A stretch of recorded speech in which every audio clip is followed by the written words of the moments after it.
kama yuhibbu rabbuna wa yarda. Wa asyhadu an la ilaha illallah wahdahu la syarika lah. Wa asyhadu anna Muhammadan abduhu wa rasuluh. Allahumma sholli ala Muhammad wa ala ali Muhammad kama sholaita ala Ibrahim wa ala ali Ibrahim. Barik ala Muhammad wa ala ali Muhammad kama barakta ala Ibrahim wa ala ali Ibrahim innaka Hamidum Majid. Amma ba'du.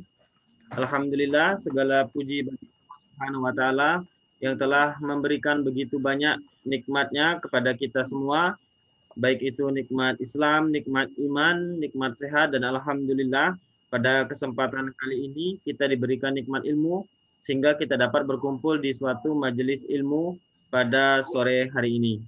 Kemudian sholawat serta salam tak lupa juga kami panjatkan kepada Nabi kita Muhammad SAW beserta kepada para keluarganya, para sahabatnya, para tabi'in, kepada para tabi'ut tabi'in, serta kepada umatnya yang senantiasa berpegang teguh pada sunnah beliau SAW hingga hari pembalasan nanti.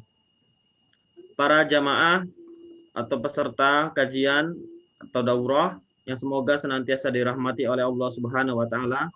Pada kesempatan kali ini kita memasuki pertemuan yang ketiga dalam membahas kitab Salasa Usul karya Syekh Muhammad bin Abdul Wahab rahimahullah, yang dimana pada kesempatan kali ini dengan tema pertanyaan pertama di alam kubur, yaitu Man Rabbuka, atau siapa Tuhanmu, bersama guru kita insyaallah Dr. Andi Oktavian Latif SSI MSc Hafizahullah Ta'ala.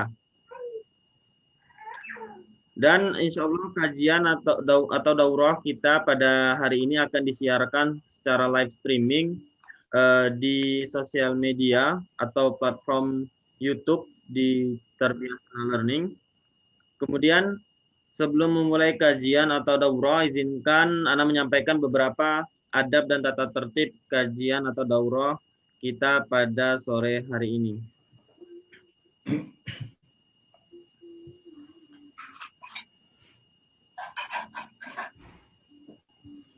Yang pertama, Ana mengingatkan diri Ana pribadi dan juga kita semua khususnya untuk senantiasa menjaga niat mengharap wajah Allah Subhanahu wa taala semata dalam bermajelis ilmu kita pada sore hari ini. Kemudian yang kedua, peserta daurah wajib menuliskan namanya dengan nama asli agar mudah dikenali oleh panitia. Kemudian yang ketiga, peserta daurah wajib memute mikrofon aplikasi Zoom pada saat daurah berlangsung. Yang keempat, peserta daurah dilarang untuk saling mengobrol dan berbicara sendiri selama kajian atau daurah berlangsung. Kemudian yang kelima, khusus para akhwat selama kajian berlangsung wajib menonaktifkan kamera pada aplikasi Zoom. Kemudian insya Allah pada sesi tanya jawab, peserta hanya boleh bertanya setelah menekan tombol raise hand untuk bertanya secara langsung kepada Ustadz. Ini khusus ikhwan.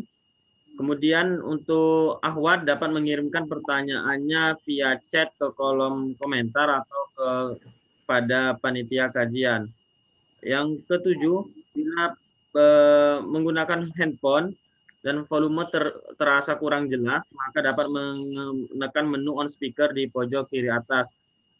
Dan yang terakhir, jazakumullahu khairan atas perhatian dan kerjasamanya.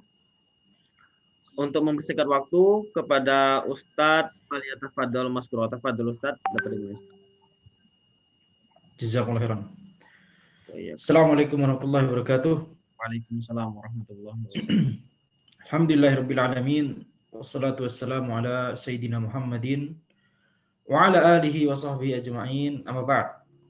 Alhamdulillah, kita pada sore hari ini Allah Subhanahu wa taala telah memudahkan kita untuk berkumpul kembali bersama-sama di majelis ilmu, ya. Semoga Allah Subhanahu wa taala memberikan kita pahala dan keberkahan majelis ilmu sebagaimana kita duduk di majelis ilmu, yakni duduk di masjid. Semoga Allah Subhanahu wa taala segera mengangkat pandemi wabah corona ini, dan semoga Allah Subhanahu wa taala senantiasa menjaga kita semua, memberikan kita kesehatan dan menyembuhkan mereka yang atas qadrullah Subhanahu wa taala diberikan sakit. Maka insya Allah kita akan lanjutkan kajian kitab ini, yaitu matan Thalathatul Usul wa Adillatuha karya Syekh Muhammad bin Abdul Wahhab At-Tamimi rahimahullahu taala, di mana sebelumnya kita telah membahas tentang 4 kunci kebahagiaan di dunia dan di akhirat. Itu pertemuan pertama kita, yaitu 4 hal yang disebutkan di suratul Asr. Kemudian penulis menyebutkan 3 prinsip utama akidah yang itu telah dibahas di pertemuan sebelumnya. Ya, kemudian penulis di sini setelah membahas 4 hal yang menjadi kunci kebahagiaan dan keberuntungan, kemudian menjelaskan 3 prinsip utama akidah. Yang pertama tentang tauhid rububiyah, yang kedua tentang tauhid uluhiyah, yang ketiga tentang al-wala wal bara'.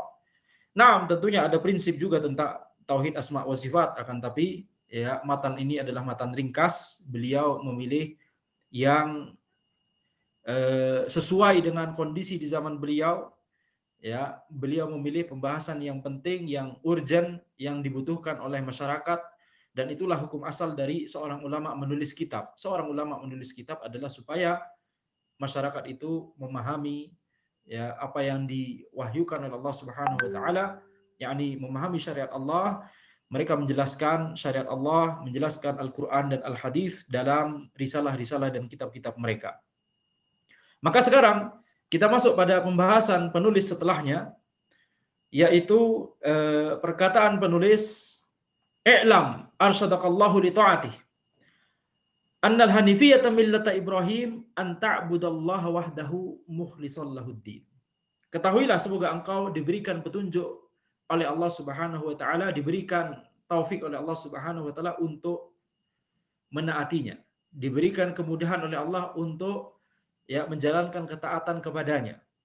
I'lam, ketahuilah, annal hanifiyyata millata Ibrahim, bahwa al-hanifiyah yaitu agamanya Nabi Ibrahim, millahnya Nabi Ibrahim, itu adalah an ta'budallaha wahdahu mukhlishan lahuddin, yaitu bahwa engkau beribadah kepada Allah Subhanahu wa taala wahdahu, hanya kepada Allah Subhanahu wa taala engkau beribadah, mukhlishan lahuddin, sembari mengikhlaskan ad-din, mengikhlaskan amalan, mengikhlaskan agama hanya kepada Allah Subhanahu wa taala.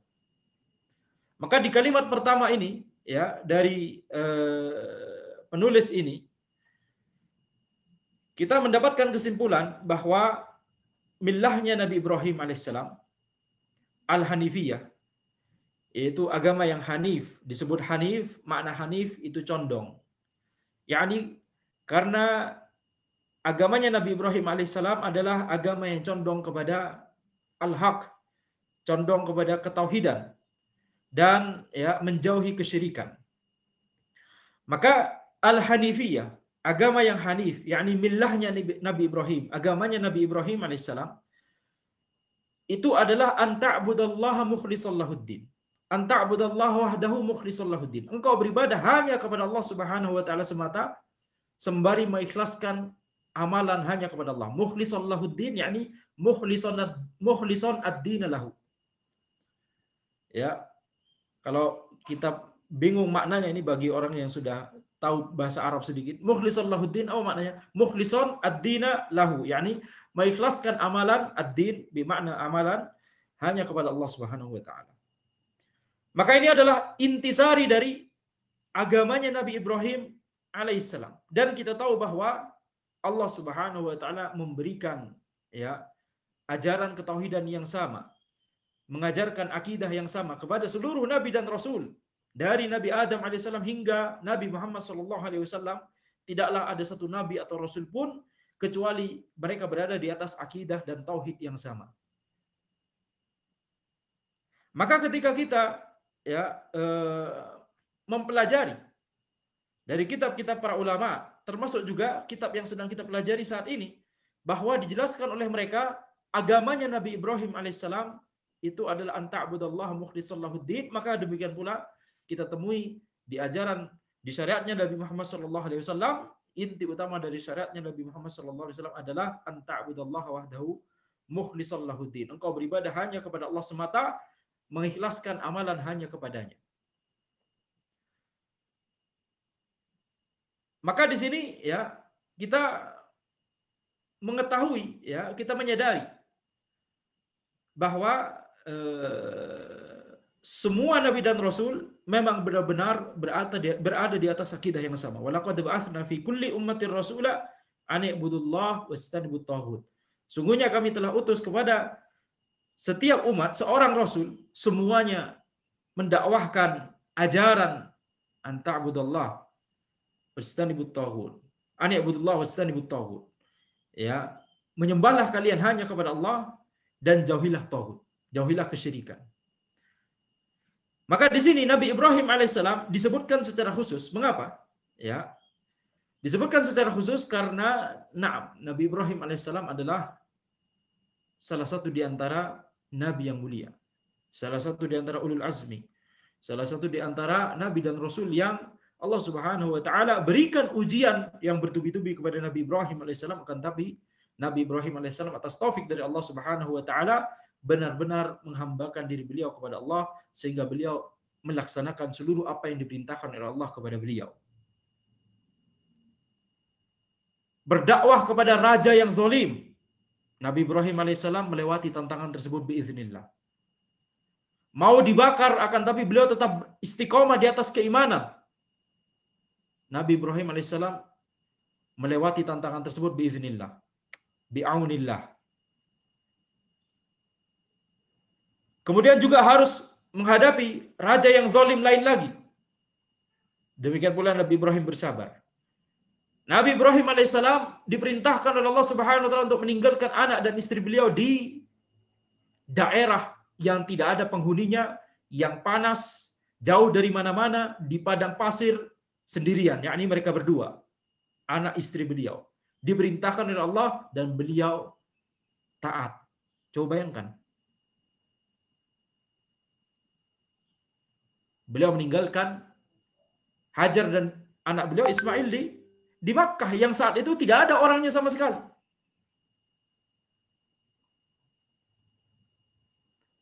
Coba bayangkan betapa beratnya ujian yang harus dilewati oleh Nabi Ibrahim alaihissalam. Demikian pula ya, Nabi Ibrahim alaihissalam juga diperintahkan oleh Allah Subhanahu wa taala untuk menyembelih anak beliau sendiri. Maka lihatlah bagaimana perjuangan Nabi Ibrahim alaihissalam, ya. Kita mempelajari dari sirahnya Nabi Ibrahim alaihissalam, yang kita pelajari, ya, di antara pesan utama yang kita pelajari adalah bagaimana ketauhidan seseorang, ya, ketika seseorang itu benar-benar mentauhidkan Allah Subhanahu wa taala, dia akan dimudahkan oleh Allah, untuk taat kepada Allah. Dan dia akan dilindungi oleh Allah Subhanahu wa taala dari kemaksiatan, apalagi kesyirikan dan kekufuran. Maka inti utama dari dari agamanya Nabi Ibrahim alaihissalam, anta'budallaha wahdahu mukhlishan lahuddin. Bahwa engkau beribadah hanya kepada Allah semata sembari mengikhlaskan amalan hanya kepadanya. Telah kita sebutkan tadi, Nabi Ibrahim alaihissalam dimuliakan oleh Allah Subhanahu wa taala karena banyaknya ujian-ujian yang beliau hadapi, akan tapi beliau memasrahkan diri, menundukkan diri beliau hanya kepada Allah Subhanahu wa taala. Kita harus meneladani beliau. Ini berbeda dengan orang-orang zaman sekarang. Ya, cuma diberikan perintah sedikit saja maka sudah merasa berat. Cuma dilarang sedikit saja maka merasa, ya, dunia menjadi sempit baginya. Maka kemudian penulis berkata, "Wa bidzalika amarallahu jami'an nas wa khalaqahum laha." Kama qala ta'ala, "Wa ma khalaqtul jinna wal insa illa liya'budun." Wa ma'na ya'buduni yuwahhiduni. Wa bidzalika amarallahu jami'an nas. Dengan itulah Allah Subhanahu wa taala memerintahkan seluruh manusia. Wa khalaqahum laha, dan Allah ciptakan manusia untuk tujuan tersebut. Untuk apa? Untuk beribadah hanya kepada Allah Subhanahu wa taala. Kama qala ta'ala, "Wa ma khalaqtul jinna wal insa illa liya'budun." Tidaklah kuciptakan jin dan manusia kecuali untuk beribadah kepadaku. Ya, maka Allah Subhanahu wa taala menciptakan jin dan manusia untuk beribadah kepada Allah. Akan tapi bukan karena Allah butuh kepada ibadah mereka, akan tetapi sebagaimana yang disebutkan misalnya oleh Ibnul Qayyim rahimahullah Misalnya dalam kitab beliau Thariqatul Hijratain kalau tidak salah ya, Thariqatul Hijratain. Kalau tidak salah itu disebutkan di kitab yang itu oleh beliau. Beliau menjelaskan bahwa hikmah, yakni mengapa Allah Subhanahu wa taala menciptakan jin dan manusia, kemudian memerintahkan mereka untuk beribadah kepadanya. Mengapa? Apakah Allah butuh terhadap ibadah jin dan manusia, ibadah makhluk? Jawabannya tidak. Lalu apa ya rahasia di baliknya? Apa hikmahnya? Allah Subhanahu wa taala ya menciptakan manusia, menciptakan jin dan manusia, kemudian memerintahkan mereka untuk beribadah. Tujuannya adalah ya karena Allah Subhanahu wa taala menginginkan mereka hidup bahagia di dunia dan di akhirat. Allah Subhanahu wa taala yang menciptakan mereka. Baik. Maka ya yang paling mengetahui tentang ciptaan, tentang sesuatu adalah penciptanya. Betul? Yang paling mengetahui tentang sesuatu adalah penciptanya. Dan Allah Subhanahu wa taala telah mengetahui, telah menciptakan, dan oleh karena itu sangat mengetahui ya apa yang membuat seseorang itu bisa berbahagia di dunia dan di akhirat. Bagaimana cara mereka bisa mendapatkan keberuntungan, kesuksesan dan kebahagiaan di dunia dan juga di akhirat. Allah Subhanahu wa taala yang paling mengetahui apa yang merupakan kebahagiaan hakiki bagi seorang hamba, bagi seorang makhluk. Apa yang menjadi kebahagiaan hakiki baginya? Ini Allah Subhanahu wa taala yang mengetahuinya. Mengapa? Karena Allah yang menciptakannya. Maka kita lihat, kalau kita renungkan, orang yang tidak mau mempelajari agama Allah Subhanahu wa taala, orang yang tidak mau mempelajari wahyu dari Allah Subhanahu wa taala, orang yang tidak mau meneladani nabinya sallallahu alaihi wasallam, kita akan dapati mereka salah standar dalam masalah menentukan apa yang merupakan kebahagiaan hakiki.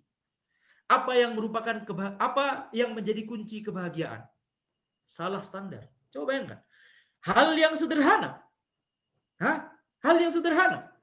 Cuma pertanyaan, apa yang membuat antum bahagia? Udah, gitu aja. Apa yang membuat antum memiliki hidup yang tenang, memiliki hidup yang bahagia, memiliki hidup yang tentram, memiliki ketenangan hati, ya, berada di atas ketenangan hati dan kepuasan hati, kebahagiaan yang hakiki. Apa itu? Pertanyaan sederhana dan pertanyaan yang semua orang memikirkannya, baik secara lisan ataupun secara hal, secara gerak-gerik anggota tubuh. Semua orang ingin bahagia, betul? Ada yang ingin sengsara di sini? Orang yang ingin sengsara sehingga bunuh diri, na'udzubillah min dzalik, itu dosa besar. Itu karena mereka juga ingin bahagia tapi putus asa. Tapi semua orang ingin bahagia, betul? Semua orang ingin bahagia. Semua orang bertanya, apa caranya supaya ana bahagia? Betul? Mau muslim, mau kafir, mau soleh, mau fasik, semua bertanya-tanya. Semua menginginkan cara supaya bagaimana ana bisa hidup berbahagia. Maka ini pertanyaan yang dipikirkan oleh seluruh makhluk, seluruh manusia dan jin. Ya, memikirkan hal ini.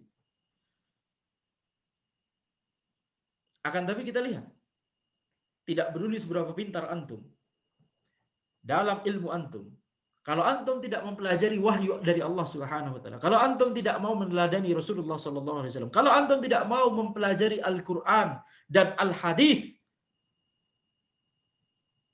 kita akan dapati banyak orang tersesat dalam masalah apa yang menjadi kebahagiaan hakiki, apa yang membuat kita bahagia secara hakiki. Coba bayangkan, ya. Bahkan dalam masalah, ya,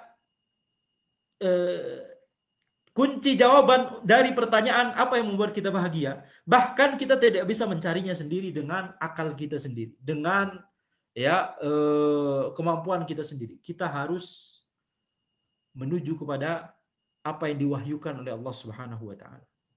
Mengapa? Karena itulah wahyu dari pencipta kita. Karena yang paling mengetahui kita, yang paling mengetahui makhluk itu adalah Allah Subhanahu wa taala. Tidak bisa, mungkin kita bisa membangun bangunan yang tinggi. Mungkin kita bisa membuat ya gadget-gadget yang canggih. Mungkin kita bisa melakukan ini dan itu dan seterusnya.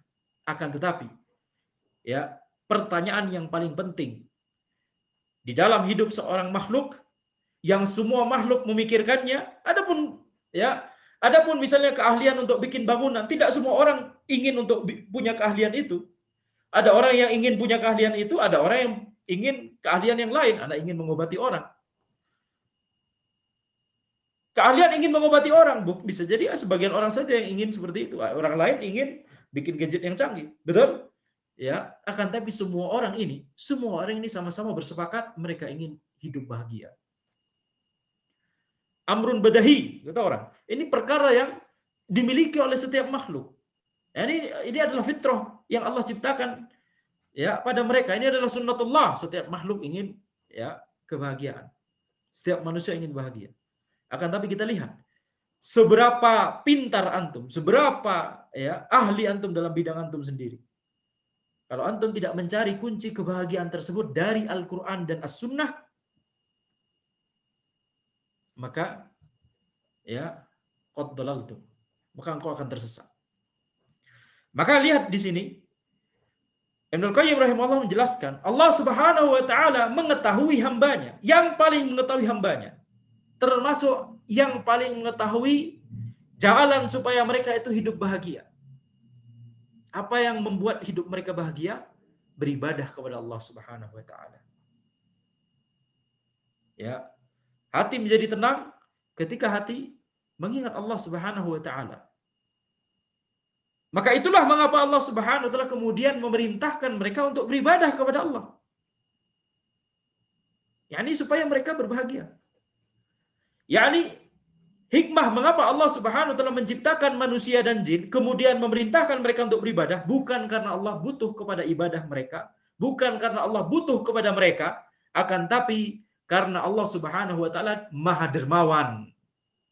Ini adalah bentuk perwujudan sifat kemahadermawanan Allah Subhanahu wa taala. Fahuwal Jawadul Karim, zat yang Maha Dermawan. Dengan kedermawanan itulah, karena Allah Maha Dermawan, maka Allah memerintahkan mereka untuk beribadah supaya mereka hidup bahagia. Semoga poin ini jelas. Wa makna ya'budun yuwahhidun. Makna ya'budun di sini adalah yuwahhidun. Wa ma khalaqtul jinna wal insa illa liya'budun. Tidaklah aku ciptakan jin dan manusia kecuali agar mereka beribadah kepadaku. Yang dimaksud beribadah di sini adalah tidak hanya sekedar beribadah, akan tetapi ya mentauhidkan Allah Subhanahu wa taala. Karena ibadah tanpa tauhid itu sia-sia. Ibadah tanpa tauhid itu sia-sia. Sebagaimana disebutkan oleh penulis Syekh Muhammad bin Abdul Wahhab rahimahullah, tapi di matan beliau yang lain yaitu di matan Al-Qawaidul Arba', annal ibadatu la tusamma ibadah illa ma'at tauhid. Kama anna sholata la tusamma shalah illa ma'at thaharah. Ibadah ya itu tidak bisa disebut ibadah kecuali dengan tauhid. Seperti salat tidak bisa disebut salat kecuali dengan thaharah. Sebagaimana orang salat tanpa thaharah padahal dia tidak punya uzur, salatnya tidak sah. Maka demikian pula ibadah yang tidak dibangun di atas tauhid, ibadahnya tidak sah.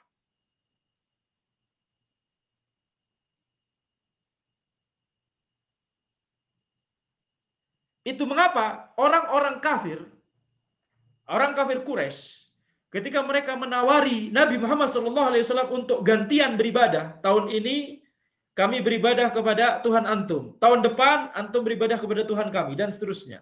Kemudian diturunkan surah Al-Kafirun,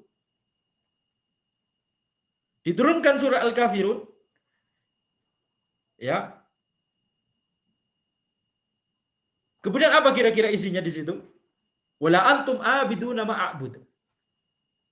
Tidaklah kalian itu beribadah kepada apa yang aku ibadahi, apa yang aku sembah. Betul?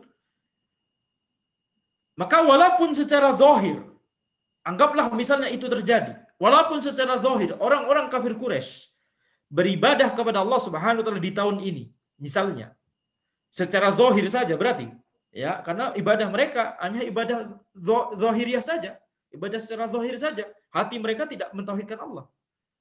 Misalkan mereka melakukan itu, maka Allah Subhanahu wa taala menyebutkan di situ, wala antum abiduna ma a'bud. Antum tidak beribadah kepada apa yang aku sembah, kepada apa yang aku ibadahi. Yani walaupun antum melakukan ibadah tersebut secara zahir, itu tetap tidak bisa disebut sebagai ibadah. Mengapa? Karena tidak dibangun di atas tauhid. Itu mengapa yang dimaksud di sini, wa ma khalaqtul jinna wal insa illa liya'budun, makna yu'budun, kata penulis yuwahhidun. Inti dari ibadah adalah mentauhidkan Allah Subhanahu wa taala. Sehingga ketika seseorang melakukan amalan ibadah tanpa dibarengi oleh tauhid, maka ini ya berbahaya. Tauhidnya, ibadahnya tidak sah. Kalau dia masih melakukan syirik akbar kemudian dia beribadah, maka ibadahnya sia-sia. Kemudian penulis berkata, wa a'dhamu ma amarallahu bihi at-tauhid wa huwa ifradullah bil ibadah wa a'dhamu ma naha anhu asy-syirk wa huwa da'watu ghairihi ma'ah. Apa yang yani perintah terbesar yang Allah perintahkan kepada manusia at-tauhid. Itulah perintah terbesar dari Allah Subhanahu wa taala. At-tauhid. Mengapa? Ya, sebagaimana yang telah kita sebutkan, kita lihat semua nabi dan rasul mendakwahkan tauhid. Bahkan tauhid adalah inti ajaran seluruh rasul. Syariatnya bisa berbeda-beda, hukum fikihnya bisa berbeda-beda. Akan tetapi ya mereka semua dibangun di atas, mereka semua berada di atas akidah dan tauhid yang sama. Kemudian juga tauhid adalah salah satu syarat sahnya ibadah. Seseorang harus bertauhid dengan lurus terlebih dahulu baru ibadahnya sah. Syarat yang lain yaitu ibadahnya harus dilakukan dengan tata cara yang benar sesuai dengan tuntunan Rasulullah SAW. Al-ikhlas wal ittiba. Itu dua syarat diterimanya ibadah. Amalan kita harus ikhlas, kemudian yang kedua harus ittiba, mengikuti Nabi Muhammad SAW. Maka tauhid itu adalah perintah terbesar dari Allah. Maka berbahagialah kalau kita semangat mempelajari ilmu akidah, ilmu tauhid. Ya, karena berarti kita memberikan perhatian yang besar kepada inti dari agama Allah Subhanahu wa taala. At-tauhid wa huwa ifradullah bil ibadah. Tauhid itu adalah ya ifradullah bil ibadah. Hanya mengarahkan ibadah kepada Allah Subhanahu wa taala. Itu makna tauhid. Nah, tauhid ya di dalam Islam, tauhid itu maknanya adalah ya mentauhidkan Allah secara rububiyah, secara uluhiyah dan secara asma wa sifat. Apa maknanya? Secara ringkas, mentauhidkan Allah yakni secara rububiyah, mentauhidkan Allah secara rububiyah maknanya adalah meyakini bahwa satu-satunya zat yang menciptakan alam semesta dan satu-satunya zat yang memberikan rizki, yang memberikan nikmat kepada makhluknya, satu-satunya zat yang mengatur seluruh urusan yang ada di alam semesta itu adalah Allah Subhanahu wa taala. Kalau orang meyakini ada zat lain yang menciptakan selain Allah Subhanahu wa taala, maka ini bertentangan dengan tauhid rububiyah. Kalau ada orang meyakini bahwa ya kalau melakukan pesugihan maka bisa kaya, maka ini ya meyakini bahwa ada selain Allah yang berikan rizki kepadanya. Maka ini semua bertentangan dengan tauhid rububiyah. Tauhid asma wa sifat, tauhid asma wa sifat maknanya adalah kita meyakini bahwa satu-satunya zat yang memiliki nama-nama yang sempurna dan sifat-sifat yang sempurna itu hanyalah Allah Subhanahu wa taala. Dan tidak ada yang semisal dengan Allah Subhanahu wa taala, ya, dan seluruh sifat Allah itu mulia, sempurna. Tidak ada yang semisalnya. Laisa kamitslihi syai' wa huwas samiul basir. Maka ketika kita mengetahui bahwa Allah Subhanahu wa taala adalah Maha mengetahui, maka kita meyakini bahwa Allah Subhanahu wa taala, ilmu Allah itu sempurna. Ketika kita meyakini, ketika kita mengetahui dari dalil bahwa Allah Subhanahu wa taala adalah Maha mendengar misalnya, maka kita meyakini bahwa Allah Subhanahu wa taala Maha mendengar segala sesuatu. Tidak ada suara satupun, Tidak ada bahasa satupun, walaupun itu bahasa yang berbeda-beda, Allah Subhanahu wa taala mendengarnya dan memahaminya, yakni dan mengetahuinya. Maka ya, ini tauhid asma wa sifat. Kalau orang meyakini bahwa ada orang lain, ada orang pintar, ya, yang mengetahui apa yang akan terjadi di masa depan, meramal apa yang akan terjadi di masa depan. Tahun depan ada pesawat jatuh. Ya.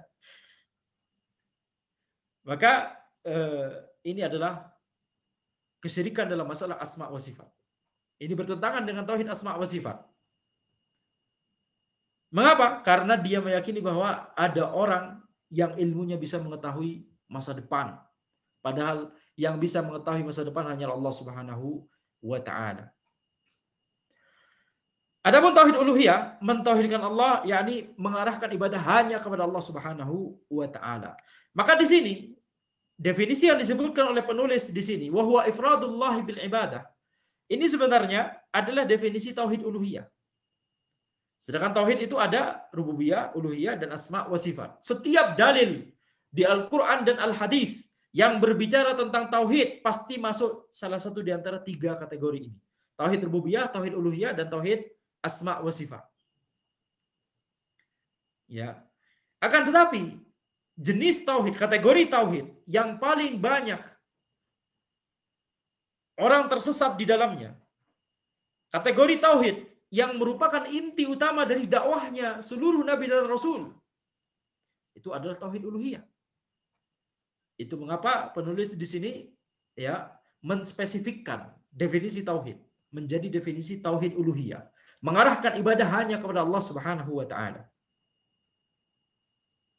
Mengapa? Karena ya banyak yang tersesat dalam masalah kategori tauhid jenis ini.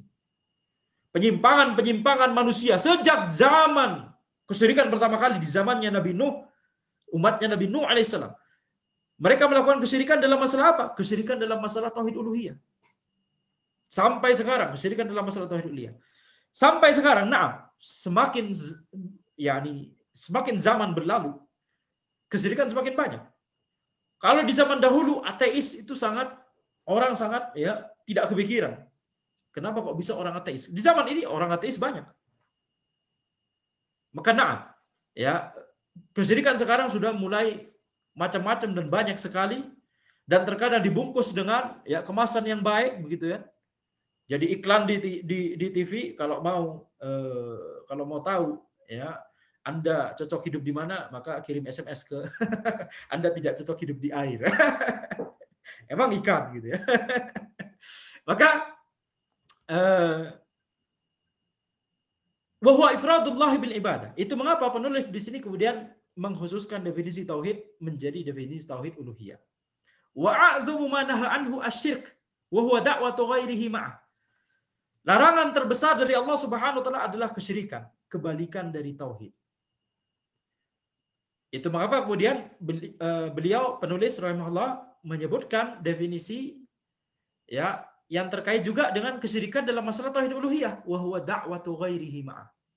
Yaitu menyeru ya kepada selain Allah Subhanahu wa taala. Menyeru kepada Allah dan juga menyeru kepada selain Allah. Ini sudah kesyirikan. Apalagi menyeru kepada selain Allah saja, tidak menyeru kepada Allah, tidak berdoa kepada Allah. Ini lebih parah, lebih parah lagi. Baik. Wa dalilu qauluhu ta'ala. Kemudian penulis menyebutkan dalilnya. Ya, ini diantara kalau kita memperhatikan dari awal, setiap beliau mengeluarkan statement, beliau datangkan dalilnya. Ini adalah hujjah bagi orang-orang yang berkata bahwa beliau adalah orang yang menyimpang, orang yang sesat. Ya. Setiap yang beliau tuliskan di sini ada dalilnya. Dan setiap yang beliau tuliskan di sini ini hanyalah ikhtisar, ringkasan dari sesuatu yang telah diketahui, dibahas oleh para ulama dari zaman dahulu. Dari zaman para as-salafus saleh, generasi terdahulu. Kita lihat kitabnya Al-Lalikai, kita lihat kitabnya Kitabut Tauhid, ya karangan Ibnu Khuzaimah dan lain sebagainya, karangan Al-Baihaqi, macam-macam. Ya. Pembahasan-pembahasan ini bukan pembahasan yang baru. Wa dalilu qauluhu ta'ala wa'budullaha wa la tusyriku bihi syai'a. Beribadahlah kepada Allah dan janganlah berbuat kesyirikan sama sekali. Ya, ini dalilnya. Fa idza qila lak. Kemudian penulis masuk ke dalam pembahasan utama dari kitab beliau ini. Jadi dari sebelumnya ini masih muqaddimah. Tapi muqaddimah yang bermanfaat. Ya, 4 kunci kebahagiaan dunia dan akhirat. Kemudian 3 prinsip utama akidah. Kemudian beliau baru masuk ke dalam inti pembahasan. Fa idza qila lak mal usulu tsalatsa allati yajibu 'alal insani ma'rifatuha. Kalau dikatakan kepada engkau, kalau ditanyakan kepada engkau, mal usulu tsalatsa, apa 3 prinsip utama allati yajibu 'alal insani ma'rifatuha, yang wajib untuk diketahui oleh seseorang, ya. Maka apa jawabannya? Faqul ma'rifatul abdi rabbahu wa dinahu wa nabiyahu Muhammadan sallallahu alaihi wasallam.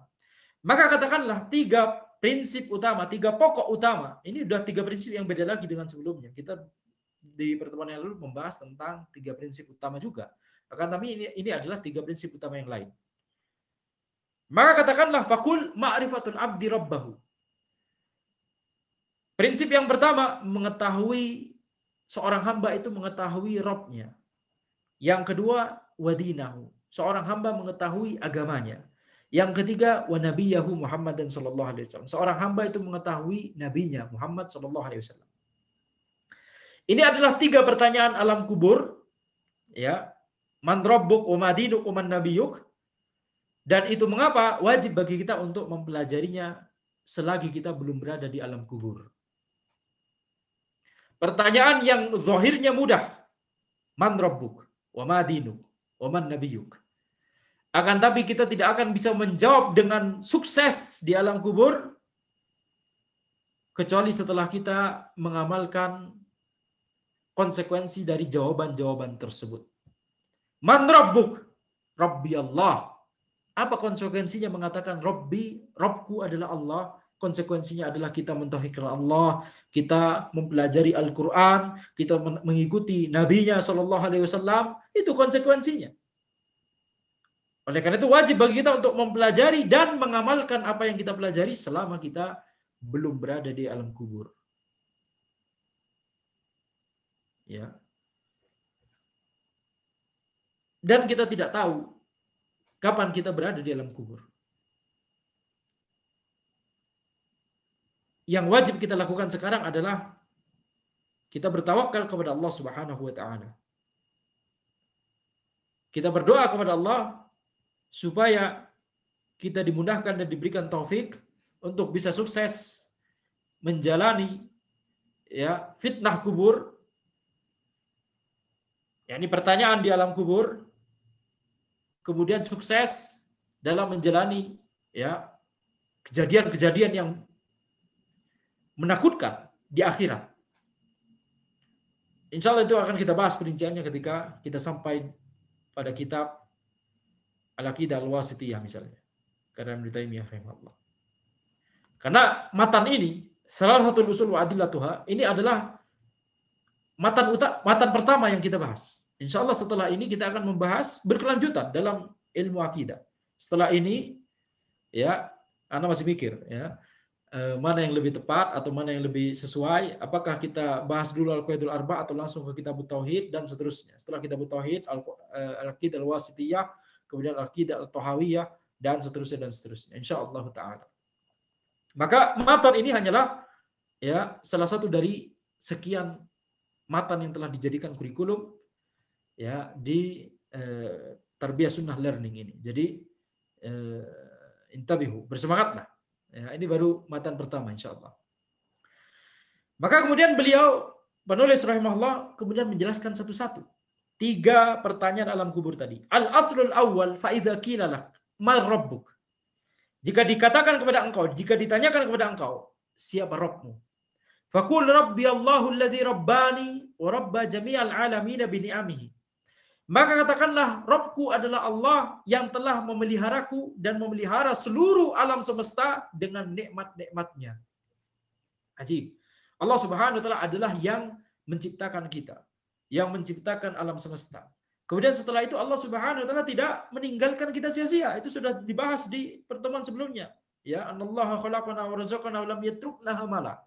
Bal arsala ilaina rasula an ya'budullah. Bal arsala ilaina rasula faman ata'ahu dakhala jannah wa man asahu dakhala nar.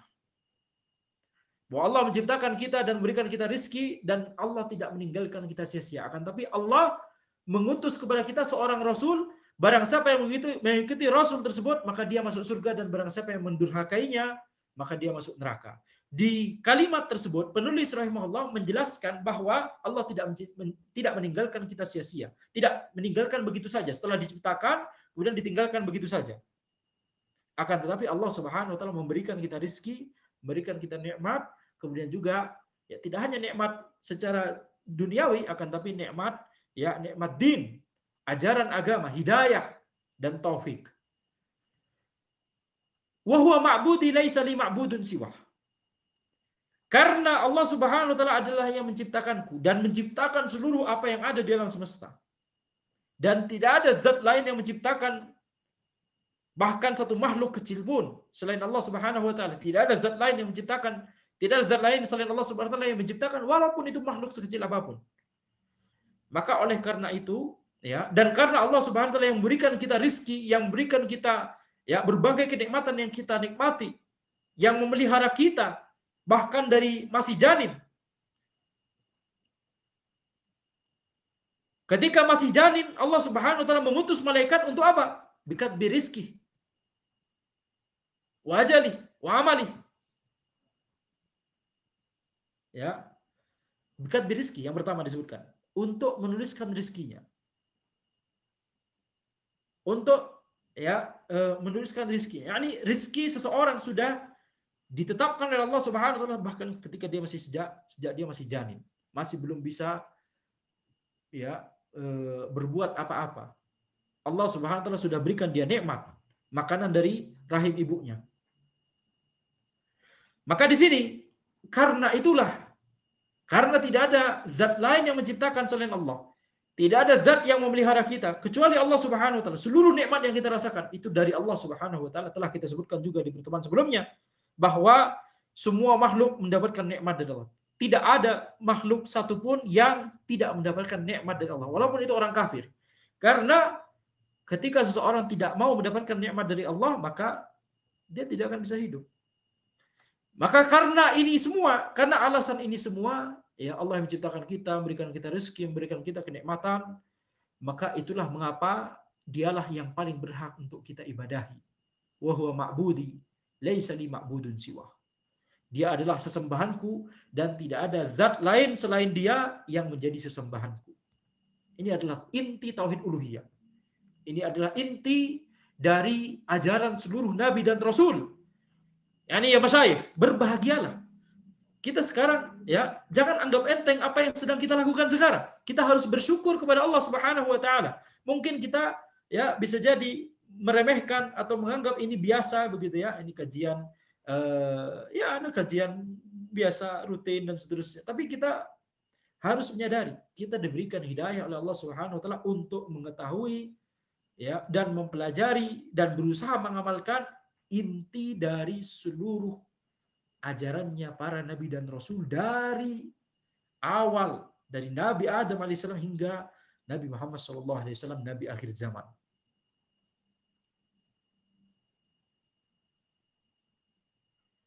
Yang telah ana berkali-kali jelaskan bahwa tidak peduli seberapa pintar antum berusaha mencari kunci untuk memperbaiki umat, kunci untuk ya membenahi masyarakat, membenahi permasalahan, seluruh permasalahan yang ada.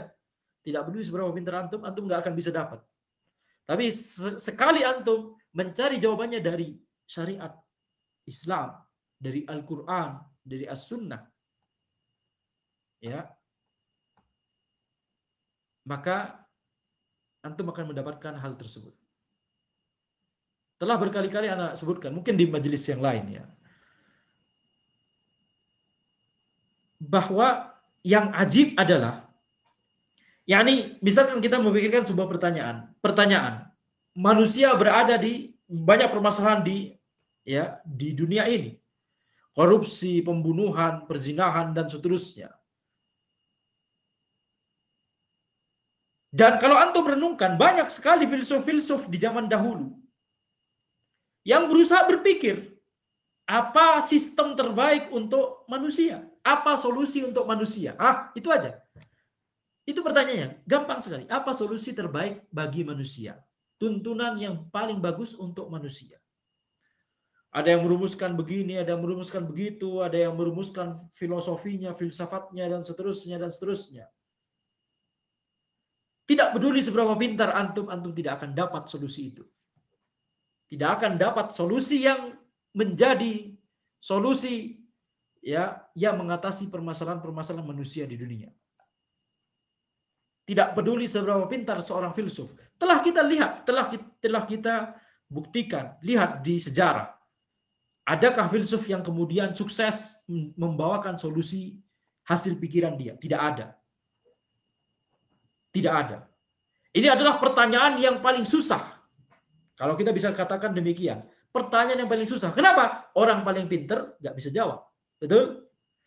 Tetapi ya masyayikh, yang ajib adalah ketika antum mendengarkan.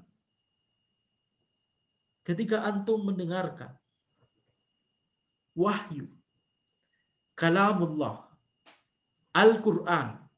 Antum dengarkan saja. Maka antum akan merasakan bahwa ketika antum mendengarkan wa'budullah wa la tusyriku bihi syai'a. Beribadahlah kepada Allah saja dan jangan berbuat kesyirikan sama sekali. Kemudian antum dengarkan perincian-perincian dari ayat tersebut di Al-Quran. Antum gak usah perlu mikir panjang, gak perlu jadi orang paling pintar di dunia. Langsung akan menyadari bahwa ini adalah solusi bagi masyarakat, bagi umat di seluruh dunia. Di seluruh tempat, di seluruh waktu. Ajib. Betapa, ini lagi-lagi pertanyaan yang dipikirkan oleh semua bangsa. Apa solusi terbaik, tuntunan terbaik untuk masyarakatnya? Dipikirkan oleh seluruh bangsa, dipikirkan oleh seluruh filsuf, ahli, dan seterusnya. Tidak ada yang mendapatkan solusi yang benar.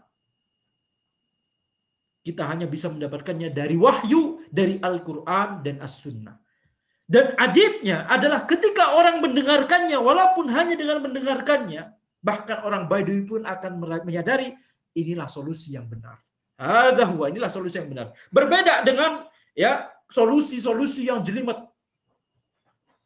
Misalnya, bagaimana mengatasi banjir di Bandung misalnya. Orang ini memberikan solusi ini, orang ini memberikan solusi. Kita awam, bisa jadi kita nggak bingung mana solusi terbaik. Walaupun sudah presentasi, kita masih bingung bisa jadi mana solusi yang paling benar, yang paling baik. Akan tetapi, solusi yang diberikan oleh syariat, solusinya adalah bertauhid, mentauhidkan Allah Subhanahu Wa Taala, kemudian meneladani Nabi Muhammad SAW, mengikuti Al-Quran dan As-Sunnah. Orang walaupun hanya dengar saja, bahkan walaupun dia adalah orang Baduy sekalipun, dia akan menyadari inilah solusinya. Coba bayangkan, ajib tidak? Anda sampai saat ini selalu tidak bisa berkata-kata setiap merenungkan hal ini. Pertanyaan yang tidak bisa dipikirkan, dicari jawabannya oleh filsuf paling pintar sekalipun, dari abrul usur waz zaman, berbagai zaman dan generasi, setiap filsuf gak ada yang memberikan solusi yang benar, yang sebagus apa yang diwahyukan oleh Allah Subhanahu Wa Taala, tentunya itu ya. Kita lihat mereka nggak bisa mikir, paling pintar. Tapi ketika wahyu datang, ketika Al-Quran dan Al-Hadis datang, kita dengar saja kita langsung tahu ini dia. Nggak perlu dipresentasikan, nggak perlu ulama merepresentasikan, kemudian mempresentasikan, kemudian membawakan ini bukti nyatanya dan seterusnya. Kita mendengarkan saja. Fitrah kita sudah mengatakan inilah solusi yang benar.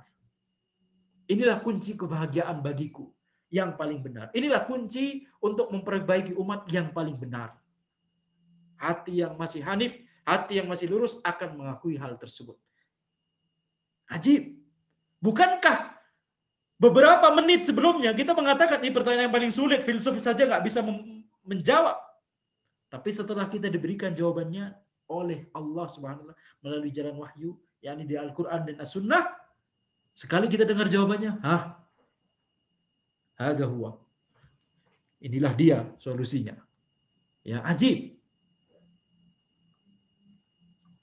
Ini bertentangan dengan kaidah, semakin susah jawaban itu dicari, semakin susah untuk memahaminya, betul tidak? Akan tapi ini bertentangan sekali. Masya Allah. Taib.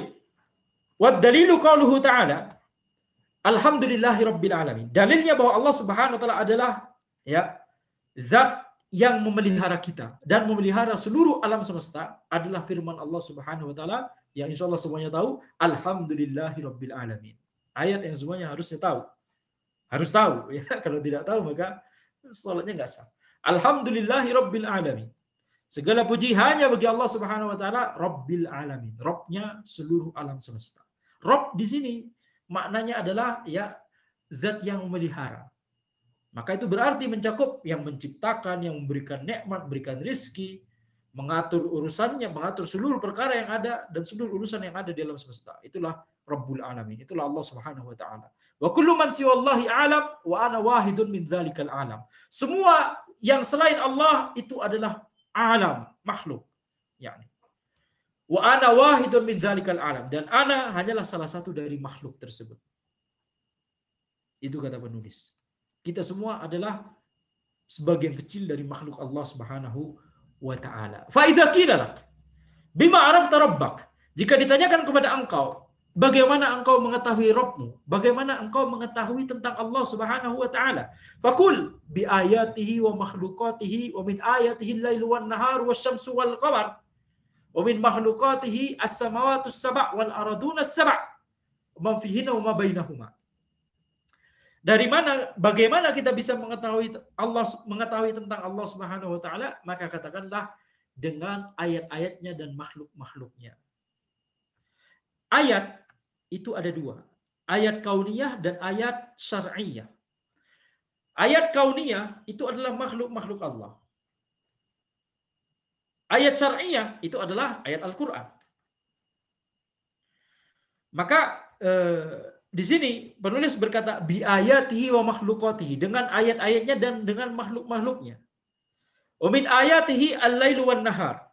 Di antara ayatnya adalah siang dan malam. Maka kita tahu yang dimaksud dengan ayat di sini oleh penulis apa? Ayat kauniyah. Wasyamsu wal qamar. Demikian pula matahari dan bulan.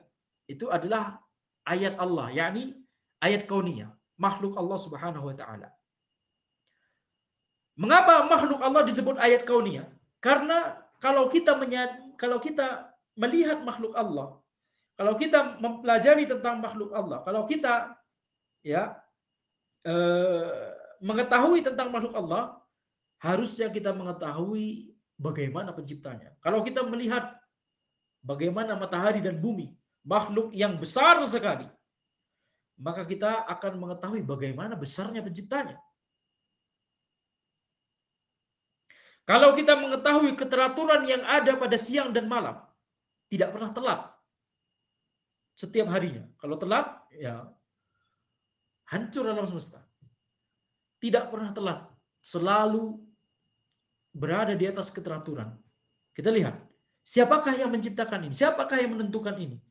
Dengan kita merenungkan makhluknya, kita bisa mengetahui tentang Allah Subhanahu wa taala. Kita bisa mengetahui kebesaran Allah, kekuatan Allah, kekuasaan Allah.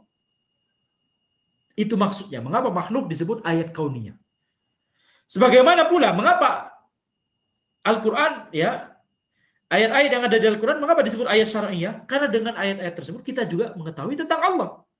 Kita mengetahui tentang nama Allah, tentang sifat Allah, mengetahui tentang perintah Allah, mengetahui tentang larangan Allah, dan seterusnya. Yang namanya ayat-ayat maksudnya adalah yakni dalil, sesuatu yang menunjukkan kepada sesuatu.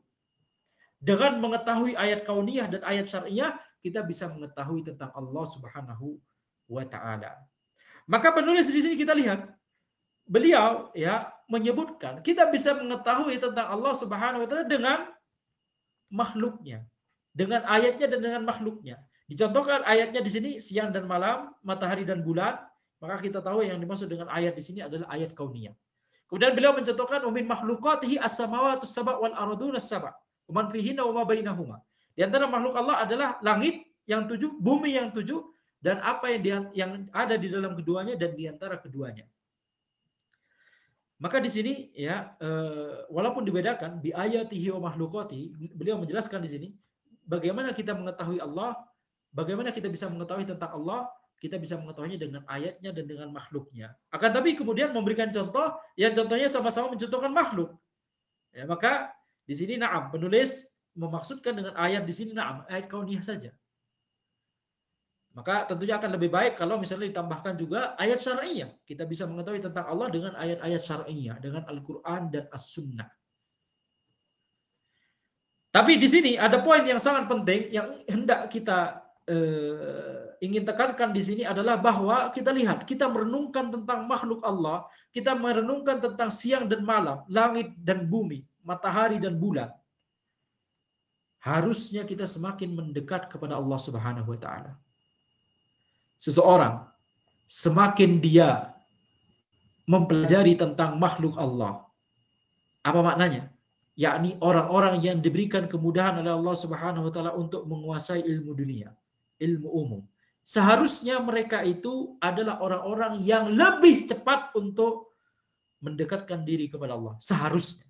Mengapa? Karena terkumpul pada mereka ya pengetahuan untuk mengetahui dua jenis ayat ini. Ayat kauniyah dan ayat syar'iyah. Mereka dimudahkan oleh Allah untuk mempelajari ilmu dunia sehingga mereka bisa mengetahui ayat-ayat kauniyah Allah dan juga mereka ya mempelajari ayat syar'iyah, mempelajari agama, insya Allah mudah. Ya, apalagi orang yang sudah mempelajari yang ahli dalam ilmu dunia harusnya mempelajari ilmu agama lebih mudah lagi. Maka harusnya orang-orang yang seperti ini harusnya mereka punya kemampuan untuk bisa mengetahui dua jenis ayat ini, ayat kauniyah dan ayat syar'iyah. Hujjah apalagi ya yang bisa mereka gunakan kalau seandainya mereka kemudian tetap kufur kepada Allah Subhanahu wa taala, tetap musyrik kepada Allah Subhanahu wa taala. Hujjah apalagi yang mereka punya nanti di akhirat. Auzubillah min dzalik. Mereka dimudahkan oleh Allah Subhanahu wa taala untuk membidangi, untuk menguasai bidang ilmu dunia, bidang ilmu umum mereka, padahal jelimet sekali. Sementara mereka tidak tahu, tidak mau tahu menahu dalam masalah ayat-ayat syar'iyah. Mereka bisa mengapresiasi, mereka bisa memahami kebesaran Allah Subhanahu wa taala yakni melalui ayat-ayat kauniyah. Yang paling mengetahui keteraturan yang ada di atom dan molekul siapa? Ya orang yang ahli di situ ya. Orang awam tidak tahu. Ya, orang awam cuma tahunya atom dan molekul gitu. Tapi siapakah orang yang paling mengetahui ya keteraturan yang ada di situ? Di alam semesta ini ada yang namanya fine tuning principle, kata orang-orang. Apa itu fine tuning principle? Fine tuning principle ini adalah mudahnya ya. Mudahnya adalah alam semesta ini seolah-olah ada yang ngatur, angka-angkanya itu ada yang ngatur. Kalau itu angka itu diubah sedikit, maka alam semesta ini akan kolaps. Itu namanya fine tuning principle. Dan berbagai banyak orang kafir dan orang musyrik di luar sana, mereka bertanya-tanya, mengapa alam semesta bersifat seperti ini? Mengapa alam semesta berperilaku seperti ini? Mengapa alam semesta seolah-olah seperti telur di ujung tanduk? Siapakah yang membuat dia seimbang di ujung tanduk tersebut? Seimbang, tidak jatuh. Padahal kalau disentuh sedikit saja, dia akan kolaps. Siapakah yang, mengapa alam, mereka bertanya, mengapa, dan mengapa? Kita katakan, ya fulan, kalau antum, seandainya antum belajar agama sedikit. Jawabannya ada di Al-Quran dan As-Sunnah. Mengapa? Karena Rabb kita adalah Allah Subhanahu wa taala yang menciptakan alam semesta. Ya. Nah, ini adalah penelitian yang datangnya dari sana, dari mereka. Ini sudah masyhur ya, nih antum bisa cari sendiri. Fine tuning principle. Seolah seperti ya seperti tombol radio itu harus menunjuk di angka ini. Kalau diubah sedikit, seperti misalnya ya konstanta alfa ya, nah tentunya kita nggak perlu tidak perlu terlalu rinci ya. Kalau konstanta alfa di interaksi elektromagnetik itu diubah sedikit saja, massa elektron diubah sedikit saja, massa proton diubah sedikit saja, alam semesta ini kolaps. Siapakah yang mengatur itu semua? Siapakah yang menetapkan itu semua? Hah? Kalau kita mengetahui itu, kira-kira yang tahu ini siapa? Orang awam atau orang yang ahli di situ? Orang yang ahli di situ. Harusnya orang yang ahli di situ semakin dia takut kepada Allah Subhanahu wa taala, semakin dia juga tambah semangat untuk mempelajari agamanya, bukan malah menjauh dari agama jadi ateis dan macam-macam. والدليل قوله تعالى ومن آياته الليل والنهار والشمس والقمر لا تسجدوا للشمس ولا للقمر واسجدوا لله الذي خلقهن إن كنتم إياه تعبدون. Allah Subhanahu wa taala berfirman, "Wa min ayatihi al-lailu wan naharu wasyamsu wal qamar." Di antara ayatnya, yakni ayat kauniyah, adalah siang dan malam, malam dan siang, dan matahari dan bulan. La tasjudu lisyamsi wala lil qamar. Janganlah kalian bersujud kepada matahari dan bulan, wasjudu lillah alladzi khalaqahunna in kuntum iyyahu ta'budun. Bersujud akan tapi bersujudlah kepada Allah Subhanahu wa taala yang telah menciptakan matahari dan bulan tersebut dan seluruh makhluk, in kuntum iyyahu ta'budun. Jika engkau memang ya beribadah hanya kepadanya, hanya kepada Allah Subhanahu wa taala. Demikian pula dalilnya adalah firman Allah Subhanahu wa taala, wa qauluhu ta'ala inna rabbakumullahu alladzi khalaqas samawati wal arda fi sittati ayyamin tsumma istawa 'alal 'arsy yughsil laila an-nahara yatlubuhu hasitha wasyamsa wal qamara wan nujuma musakhkharatin bi amrih ala lahul khalqu wal amru tabarakallahu rabbul alamin. Allah Subhanahu wa taala berfirman, inna rabbakum, Allah, sungguhnya Rabb kalian yaitu Allah, alladzi khalaqas samawati wal arda, yang telah menciptakan langit dan bumi, fi sittati ayyam, dalam 6 hari, diawali hari Ahad, diakhiri hari Jumat. Tsumma stawa 'alal 'arsy, kemudian Allah istiwa ke atas arsy, yughsil lailan nahara yatlubuhu hasitha, siang dan malam silih berganti secara cepat, yakni tidak terlambat. Setelah siang hilang, kemudian malamnya tidak terlambat. Selalu begitu keteraturan. Siapakah yang menetapkan ini semua? Allah Subhanahu wa taala. Wasyamsa wal qamara wan nujuma musakhkharatin bi amrih. Demikian pula matahari dan bulan dan bintang-bintang semuanya tunduk kepada perintah Allah Subhanahu wa taala. Ala lahul khalq wal amr. Bukankah penciptaan dan perintah itu hanyalah milik Allah Subhanahu wa taala? Tabarakallahu rabbul alamin. Maha suci Allah rabbul alamin. Di ayat ini kita disadari bahwa yang menciptakan ini semua adalah Allah Subhanahu wa taala. Hujjah apalagi yang kita punya. Kita bisa mempelajari yang ribet-ribet dari ilmu dunia, ilmu umum. Prosedur-prosedur, cara belanja di marketplace, ya, kemudian cara macam-macam, cara ngurus SIM, cara dan seterusnya. Semua ya yang ada di sehari-hari kita harus mempelajari. Nah, kita semangat untuk belajarnya kalau kita melihat ada maslahat di situ. Cara yang rumit-rumit, cara mempergunakan laptop ini, cara menggunakan HP dan seterusnya, kita pelajari. Tapi kalau kita mampu untuk mempelajari itu semua, kemudian tidak semangat untuk mempelajari agama Allah Subhanahu wa taala, hujjah apalagi yang kita punya nanti di padang mahsyar. Hada wallahu alam. Insyaallah kita lanjutkan di pertemuan berikutnya, masih mengenai tentang pertanyaan pertama di alam kubur, man rabbuk, siapakah Rabbmu. Nah Ustadz, barakallahu fiik Ustadz atas ilmunya yang sangat bermanfaat. Semoga Allah membalas antum dengan pahala yang berlipat ganda atas apa yang telah disampaikan, dan semoga para peserta atau jamaah sekalian dapat mengamalkan serta mengambil ibrah serta faedah-faedah yang telah disampaikan. Selanjutnya kita masuk ke sesi tanya jawab. Mungkin Ana bisa dibatasi sampai jam berapa Ustadz? Ya sampai 17.25 insyaallah. Baik Ustaz, barakallahu. Kami persilakan kepada ikhwan yang ingin bertanya secara langsung dapat menekan tombol raise hand sambil menunggu Ana bacakan dulu pertanyaan via chat Ustadz. Assalamualaikum Ustadz. Semoga Ustadz dan keluarga selalu dalam lindungan Allah Subhanahu wa taala. Jazakallahu khairan atas ilmu dan pengajarannya. Saya izin bertanya, bagaimana menjelaskan tentang perbedaan peramalan dengan teknik ilmiah, contohnya matematika, dan peramalan yang jatuh kepada kesyirikan. Barakallahu fiik Ustaz. Nah, yang membedakan adalah apakah ada penjelasannya secara ilmiah. Allah Subhanahu wa taala menciptakan alam semesta ini dan juga menciptakan apa yang namanya sebab akibat. Sebab akibat. Ya. Dan sebab akibat ini adalah sunnatullah yang Allah ciptakan, yang Allah tetapkan di alam semesta. Kalau makan, kalau lapar, kemudian makan, kemudian jadi kenyang, betul? Ini sebab akibat yang sederhana. Kalau haus, kemudian minum, maka hilang hausnya. Pertanyaan Ana, kalau lapar, antonimnya adalah kenyang. Kalau haus, antonimnya apa? Hah? Tidak haus. Nggak ada katanya di bahasa Indonesia ya? Atau Ana yang kurang kosakata? Apa kebalikan dari haus di bahasa Indonesia? Itu dia. Kalau di bahasa Arab ada, ya. Kalau di bahasa Arab ada. Maka sebab akibat inilah yang kemudian kita harus pegang.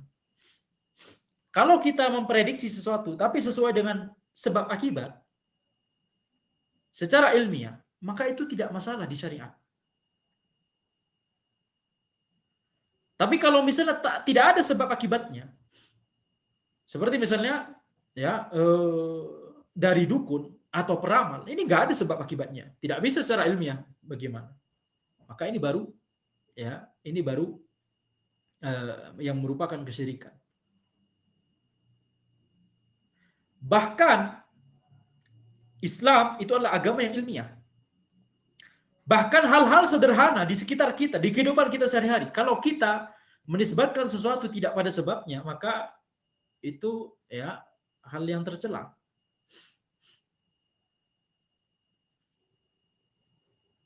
Maka meyakini sesuatu adalah sebab, padahal Allah Subhanahu wa taala tidak menjadikannya sebagai sebab, ini adalah syirik asghar. Sehingga itu mengapa kalau misalnya hal-hal yang berhubungan dengan pamali yang itu nggak ilmiah, seperti kalau misalnya di daerah Ana, kalau perawan duduk di pintu atau berdiam di pintu nanti susah jodoh. Apa sebab akibatnya? Apa ilmiahnya? Tidak ada. Nah, kita nggak boleh meyakini hal tersebut. Coba lihat betapa ilmiahnya Islam. Kalau di daerah Ana juga ada, kalau para jomblo, laki-laki ataupun perempuan, makan pisang dari di tandanya yang paling pinggir, gitu ya, itu nanti bakal susah jodoh. Apa hubungannya? Ya nggak tahu, nggak ada hubungannya secara ilmiah. Maka ini nggak boleh kita yakini. Hal-hal yang seperti ini nggak boleh kita yakini. Maka itulah bedanya antara ramalan dengan prediksi. Perakiraan cuaca itu ya diketahui dari bagaimana awan dan seterusnya. Itu orang-orang ada yang lebih ahli tentunya, bukan anak. Tapi itu adalah hasil ya prediksi dari hukum sebab akibat ini. Maka itu tidak mengapa selama kita tidak meyakini bahwa ini pasti terjadi. Selama kita tetap meyakini bahwa itu hanyalah perkiraan dari hukum sebab akibat yang memang itu telah Allah ciptakan, tetapkan di alam semesta kita. Ya. Maka ini sama seperti kejadian seperti kita sehari-hari. Kalau misalnya kita tiba-tiba jam 11 malam lapar, nah ini para mahasiswa nih biasanya. Lapar, gak ada makanan di kosan atau di wisma. Kemudian dia memprediksi, di jam 11 malam gak akan ada warung yang buka. Ya ini tidak mengapa, bukan ramalan, bukan ya. Nah, tetap ya bedanya jelas antara ramalan dengan perakiraan. Intinya adalah apakah ya ada penjelasan ilmiah di baliknya. Nah, Ustaz, barakallahu fiik Ustaz, wa jazakallahu khairan atas jawabannya. Semoga dapat menjawab pertanyaan dari penanya khususnya dan dapat mengambil ibroh atau pelajaran-pelajaran dari apa yang telah dijawab. Ini yang raise hand ini ikhwan atau akhwat ya? Akhwat, akhi. Oh, untuk akhwat kami harapkan untuk bertanya via kolom chat saja. Dapat diketik, masih kita tunggu. Kemudian bacakan lagi Ustadz. Oh, sudah ada ikhwan nih Ustadz. Mulyono Hatmu, tafadhol.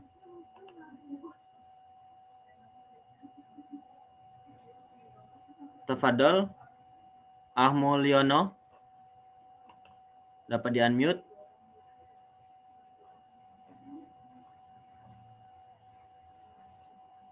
Sinyal sepertinya. Anda bacakan dulu, Ustaz.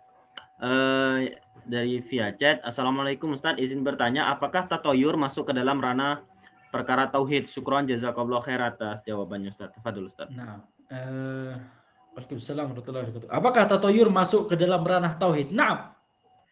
Tatoyur masuk ke dalam pembahasan ilmu tauhid. Tidak boleh tatoyur. Merasa sial itu dikaitkan dengan sesuatu. Ini juga tidak ilmiah. Ini masuk ke dalam kaidah tadi.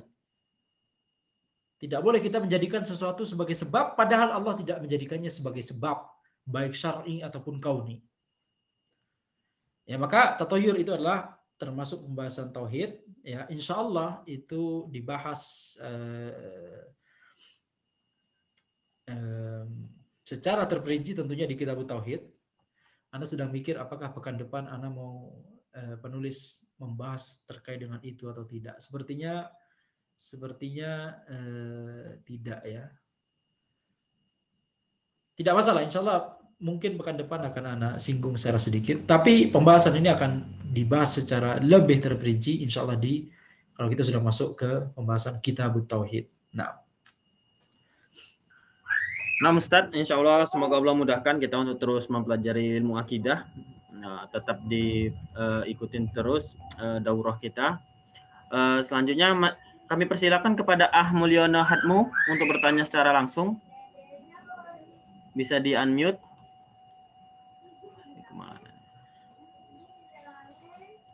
Mulyono.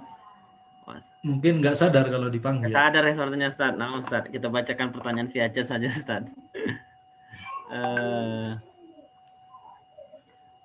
Assalamualaikum warahmatullahi wabarakatuh. Afan izin bertanya, Ustaz.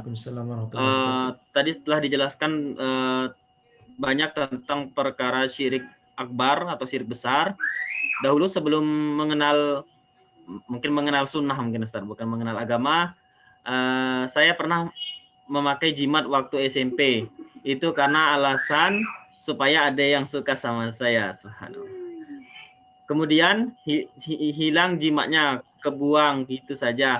Nah, saya mau tanya, bagaimana cara atau kiat-kiat untuk menebus dosa syirik akbar tersebut, Ustaz? Tafadhol, Ustaz. Nah, bertaubat kepada Allah Subhanahu wa taala, kemudian mempelajari tauhid secara terperinci, ya, sebagaimana Anda sebutkan pekan lalu, kita nggak boleh belajar tauhid secara umum-umum saja, harus secara terperinci, ya. Kemudian juga memperbanyak ibadah kepada Allah Subhanahu wa taala. Penuhi 3 rukun taubat. Apa itu 3 rukun taubat? Berhenti, menyesal, dan bertekad untuk tidak mengulangi. Berhenti, menyesali apa yang telah kita lakukan. Kalau berhenti tapi nggak menyesal, malah bangga. Oh, saya dulu, begitu ya. Itu berarti tidak terpenuhi, ya, rukun menyesal.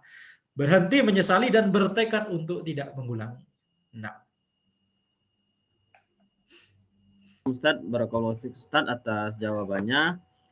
Selanjutnya kita bacakan lagi, Ustaz, dari via chat. Bismillah, Fan Ustaz mau bertanya, Ana pernah membaca kurang lebih seperti ini, kematian tidak bisa dipercepat atau diperlambat. Kemudian kalau misalnya usianya sampai 40 maka akan meninggal juga. Apakah pernyataan seperti itu benar? Apakah kematian adalah takdir yang tidak mampu diganggu gugat? Lalu bagaimana dengan salah satu keutamaan sedekah yang dapat memperpanjang umur? Mungkin korelasinya, Ustaz. Tafadhol, Ustaz. Nah, para ulama ada menyebutkan pembahasan bahwa yang tertulis di Allahul Mahfuz, ajal kita, rizki kita, ya, amalan kita dan seterusnya, yang tertulis di Allahul Mahfuz itu tidak bisa diubah. Karena yang tertulis di Allahul Mahfuz itu adalah perwujudan dari ilmu Allah. Ya, ilmu Allah maha sempurna. Allah mengetahui apa yang akan terjadi dulu dan hingga ya nanti di masa depan. Dan semua itu dituliskan di Allahul Mahfuz. Maka yang ada di Allahul Mahfuz tidak bisa diubah, tidak bisa diganggu gugat. Akan tapi kemudian ketika kita masih jadi janin, masih berupa janin, sebagaimana yang telah kita sebutkan tadi, Allah Subhanahu wa taala memerintahkan malaikat untuk menuliskan rizkinya, ajalnya, amalannya, dan apakah dia akan menjadi orang yang celaka atau orang yang beruntung. Maka yang bisa seperti misalnya dalam hadis ya, sedekah dapat memperpanjang umur. Yang dimaksud memperpanjang umur ini adalah memperpanjang umur yang telah dituliskan oleh malaikat ketika dijanin. Bukan mengubah apa yang ada di Allahul Mahfuz. Maka yang tertulis, yang dituliskan oleh malaikat ketika seseorang itu masih berupa janin, kemudian setelah itu ternyata itu diubah oleh sedekah, kemudian dan seterusnya, itu juga itu sudah tertulis di Allahul Mahfuz gitu. Ketika orang tersebut mengamalkan amalan sedekahnya, kemudian itu mengubah apa yang telah dituliskan oleh malaikat, ya dulu ketika dia masih janin. Nah ini perubahan ini sudah ada di Allahul Mahfuz. Ya, jadi itu maksudnya. Jadi itu ya bagaimana para ulama menjamak antara dalil-dalil yang ada. Semoga jelas. Ya, jelas atau tidak? Pembahasan ini insya Allah akan dibahas terperinci ketika kita membahas kitab Al-Aqidah Al-Wasithiyah. Nah, Ustaz, barakallahu Ustaz. Semoga terus tetap kita bisa sampai mempelajari kitab-kitab yang lain ya Ustaz. Amin. Selanjutnya Ustaz, Afwan Ustaz, Ana ingin bertanya Ustaz, apakah ini akhwat boleh bertanya Ustaz? Karena infonya katanya soalnya rumit nih Ustaz. Soalnya rumit, maka belum tentu Ana bisa menjawab. Gimana Ustaz? Kita persilakan atau kita pending dulu Ustaz dengan baca yang via chat yang telah masuk? Nah, terserah moderator. Soalnya rumit, Anda tidak tahu seberapa rumit. Ya. Nah,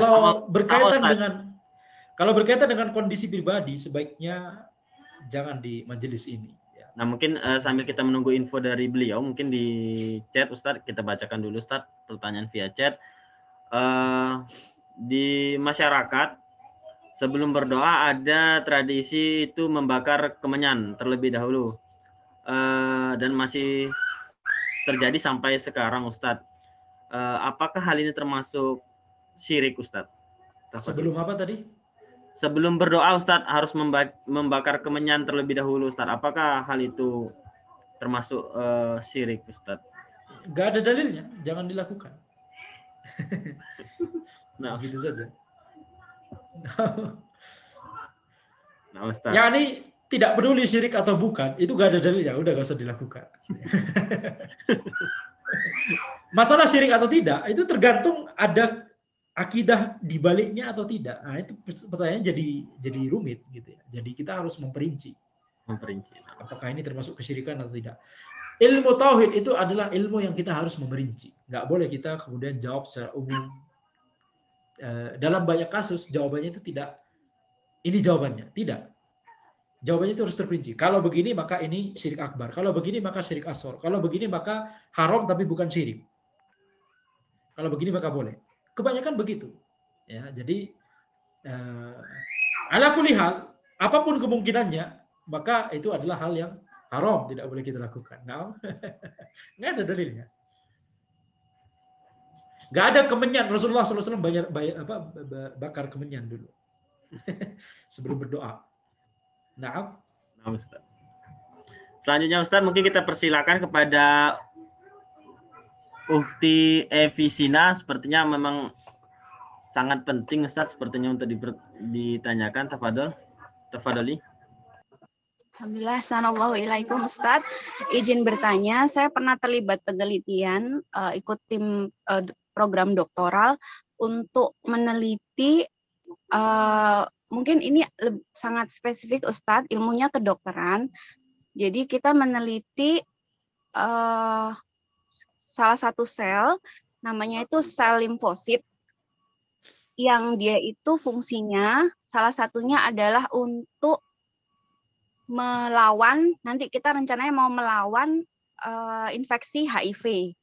Nah, di penelitian itu yang kita kerjakan adalah kita merubah, Ustadz. Jadi kita merekayasa gen dari limfosit T itu. Jadi nantinya kita menghasilkan limfosit T yang dia itu lebih kebal terhadap infeksi HIV. Ini masuk dalam batasan merubah ciptaan Allah atau tidak, Ustadz? Mungkin kajiannya mungkin lebih panjang, cuman saya ingin sekilas dulu, Ustadz. Nanti mungkin mudah-mudahan ada kesempatan untuk diajarkan tentang ini lebih dalam, Ustadz. As-soal kama qalat, rumit. Ya. Soalnya adalah sebagaimana yang telah disebutkan oleh penanya. Soalnya rumit. Ya. Ini di dalam syariat Islam ada kaidah maslahat madarat. Selama itu adalah kemaslahatan, maka tidak mengapa dilakukan. Adapun ya itu satu kaidah maslahat madarat. Dan tentunya penelitian tentang bagaimana mengobati penyakit itu adalah kemaslahatan. Itu adalah kemaslahatan. Yang kedua, ya, apakah ini termasuk merubah ciptaan Allah Subhanahu wa taala? Allahu alam, ana nilai ini bukan, tidak termasuk, ya. Ini termasuk dalam bab pengobatan, ya. Dan itu tidak masalah. Maka memang dalam masalah pengobatan jika harus ada intervensi, tapi ini intervensinya dari segi sel atau atom, ya, maka Allahu a'lam ini tidak termasuk mengubah ciptaan Allah Subhanahu wa ta'ala. Sebagaimana misalnya kita menggunakan vaksin, ya, itu kan intervensi juga.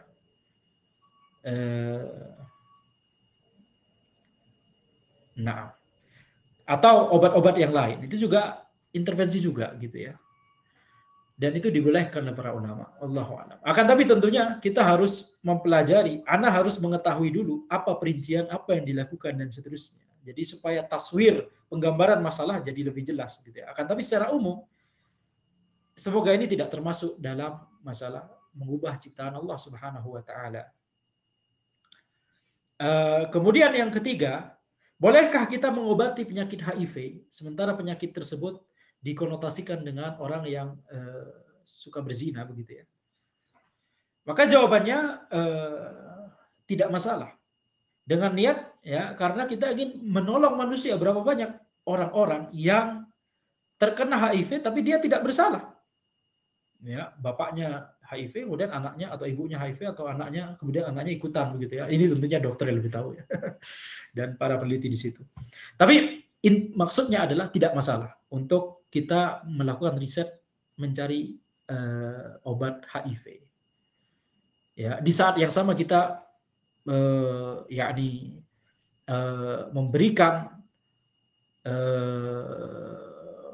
memberikan peringatan kepada manusia untuk tidak berzina. Memberikan peringatannya karena ini dilarang oleh Allah Subhanahu wa taala, bukan hanya karena ini nanti kena HIV, begitu ya. Nah, tapi di saat yang lain, nah, tidak masalah kita melakukan riset dalam ke arah sana, mencari obat untuk HIV. Allahu a'lam, itu yang bisa Anda jawab sekarang. Nah, Ustadz, barakallahu fiik Ustadz atas jawabannya, Ustadz. Selanjutnya, Ustadz, mungkin pertanyaan terakhir boleh, Ustadz? Nah, Ustadz. Bismillah, izin bertanya, Ustadz. Bagaimana dengan seseorang yang merasa takut terhadap atasannya, sehingga beliau mengamalkan amalan-amalan yang memang tidak ada dalilnya, mungkin belum jelas ada dalilnya, Ustadz. Apakah hal ini mempengaruhi tauhidnya atau seperti apa, Ustadz? Barakallahu fiik, Ustadz. Nah, takut itu ada banyak macamnya. Ada takut yang merupakan ibadah, yang ditakut kepada Allah Subhanahu wa taala, takut yang disertai cinta dan pengagungan, itu hanya boleh kita arahkan kepada Allah Subhanahu wa taala.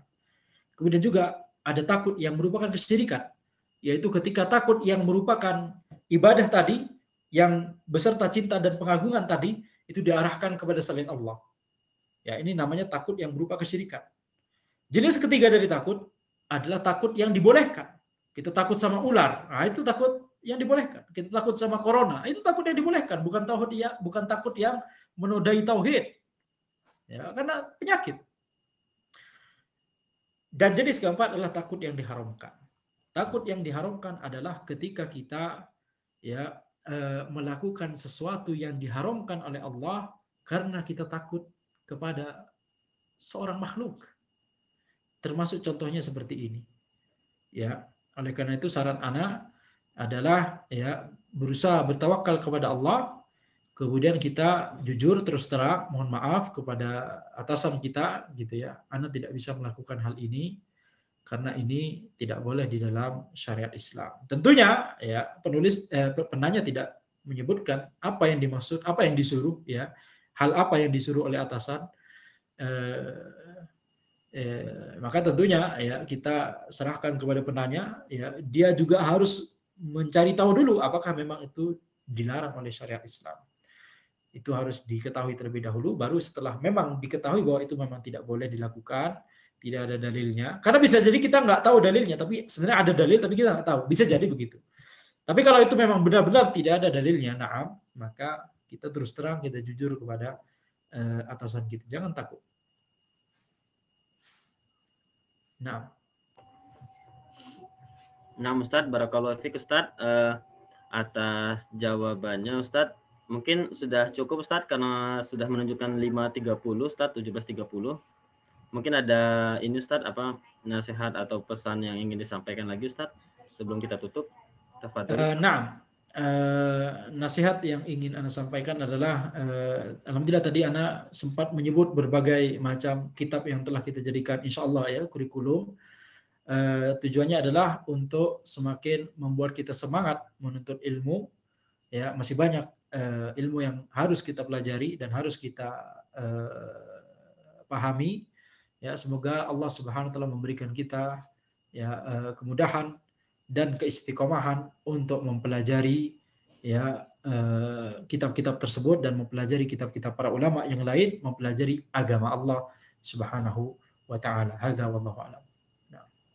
Masya Allah, barakallahu fiik Ustaz atas nasihatnya. Semoga Allah mudahkan kita semua untuk senantiasa menuntut ilmu, khususnya ilmu syar'i, terutama di ilmu tauhid ini. Semoga Allah mudahkan kita untuk mempelajari dan mengamalkannya.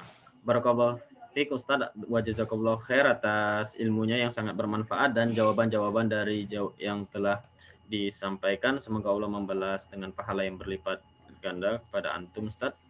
Dan kami ucapkan juga jazakumullahu khairan wa barakallahu fikum kepada para jamaah atau peserta daurah kita pada sore hari ini, dan alhamdulillah kita telah sampai di penghujung daurah atau kajian kita pada sore hari ini. Semoga apa ilmu yang telah dipelajari dapat kita amalkan, khususnya dapat kita yakini atau terapkan dalam kehidupan kita sehari-hari, dan semoga dapat menambah ilmu ketauhidan kita juga. Kemudian kami segenap tim Tarbiyah Sunnah Learning mohon undur diri dan mohon maaf atas kekurangan dan kesalahan yang selama kajian atau daurah ini berlangsung. Kita tutup daurah kita dengan doa kafaratul majelis. Subhanakallahumma wa bihamdika asyhadu an la ilaha illa anta astaghfiruka wa atubu ilaik. Wabillahi taufiq wal hidayah. Wassalamualaikum warahmatullahi wabarakatuh. Waalaikumsalam warahmatullahi wabarakatuh. Barakallahu fiik Ustaz. Barakallahu fikum.